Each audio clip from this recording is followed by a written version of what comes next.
கோவை நாடார் சங்க தேர்தல் என்பிஎஸ் அணியின் முதலாவது ஆலோசனை கூட்டம் மற்றும் தேர்தல் வியூகம் குறித்து முக்கிய ஆலோசனை. கோவை நாடார் சங்க தேர்தலை முன்னிட்டு கோவை நாடார்களின் நம்பிக்கையை பெற்ற என்பிஎஸ் அணியின் முதலாவது ஆலோசனை கூட்டம் துடியலூரில் உள்ள ஹோட்டல் அருணாச்சியில் தலைவர் ப. சுதர்சன் தலைமையில் நடைபெற்றது. இந்த ஆலோசனை கூட்டத்தில் வரவிருக்கும் கோவை நாடார் சங்க தேர்தலை எதிர்கொள்ளும் வகையில் பல்வேறு முக்கிய அம்சங்கள் குறித்து விரிவாக விவாதிக்கப்பட்டது.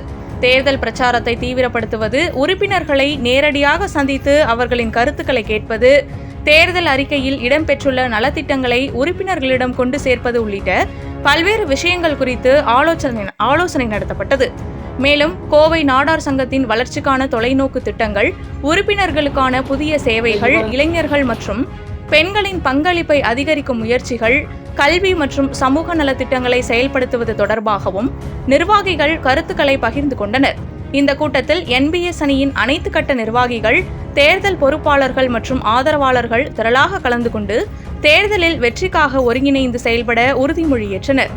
கூட்டத்தின் நிறைவில் கோவை நாடார் சங்க உறுப்பினர்கள் அனைவரின் ஆதரவையும் பெற்று சங்க வளர்ச்சிக்காக வெளிப்படையான மற்றும் மக்கள் நலன் சார்ந்த நிர்வாகத்தை வழங்க என்பிஎஸ் அணி உறுதி பூண்டுள்ளதாக நிர்வாகிகள் தெரிவித்தனர். வணக்கம், நான் சுதர்சன், கோவை நாடார்களின் நம்பிக்கையை பெற்ற என்பிஎஸ் அணியின் தலைவர். இன்றைய தினம் என்பிஎஸ் அணியின் முதலாவது ஆலோசனை கூட்டமானது ஹோட்டல் அண்ணாச்சி துடியலூரில் வைத்து சிறப்பாக நடைபெற்றுக் கொண்டிருக்கிறது. இந்த கூட்டத்தின் நோக்கமே எங்களுடைய அடுத்த கட்ட வளர்ச்சியும் அடுத்த கட்ட திட்டமிடலும் பற்றி நாங்கள் கலந்து பேசினோம். எல்லோருடைய ஒட்டுமொத்த குரலாக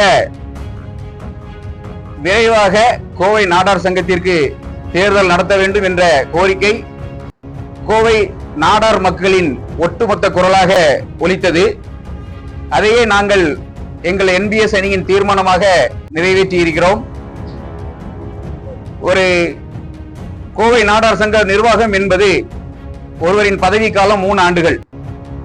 3 ஆண்டுகளுக்கு ஒரு முறை தேர்தல் நடத்த வேண்டும் அப்படிங்கிறது விதிமுறை. அந்த அடிப்படையில் இப்பொழுது இதற்கு முன்பு இருந்தவர்களின் பதவிக்காலம் முடிந்து ஏறத்தாழ 5-6 மாதங்கள் ஆகிவிட்டது. அதற்குண்டான எந்த ஒரு அறிவிப்புகளும் வரவில்லை. மற்றும் கூட்டத்தினரின் மொத்தமாக முடிவு, வருகின்ற கோவை நாடார் சங்க தேர்தலில் என்பிஎஸ் அணி களம் காண வேண்டும் என்ற கோரிக்கையை வைத்தார்கள்.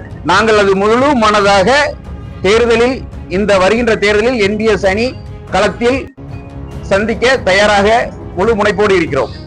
ஏற்கனவே ஜூலை 15 காமராஜரின் பிறந்த நாள் விழா அன்று எங்களது அணியின் அறிவிப்பையும் எங்களது ஒரு கோரிக்கையை, ஒரு வாக்குறுதிகளையும் நாங்கள் ரிலீஸ் பண்ணியிருந்தோம். இது மக்களிடத்தில் மிகப்பெரிய வரவேற்பை பெற்றது. இதன் பயனாகத்தான் இன்று இவ்வளவு பெரிய கூட்டம் கூடியுள்ளது. நாங்கள் ஆண்டவர்கள் யாரையும், இதற்கு முன்பு ஆட்சி செய்தவர்கள் யாரையும் குறை சொல்வதற்காக வரவில்லை, தலைவர்களை வெல்ல வரவில்லை, நல்ல மனங்களை வெல்லத்தான் நாங்கள் வந்திருக்கிறோம். மக்களின் தேவை என்ன அப்படிங்கிறத புரிந்து அவர்களுக்கு முழு ஒத்துழைப்பு கொடுத்து மக்களில் ஒருவராக நாங்கள் நின்று அவர்களுக்கு உற்ற உறுதுணையாக இருப்போம் என்ற உறுதிமொழியை இந்த இடத்தில் கொடுத்துக்கொண்டு வருகின்ற தேர்தலில் என்பிஎஸ் அணி முழுமையாக களம் காணும்.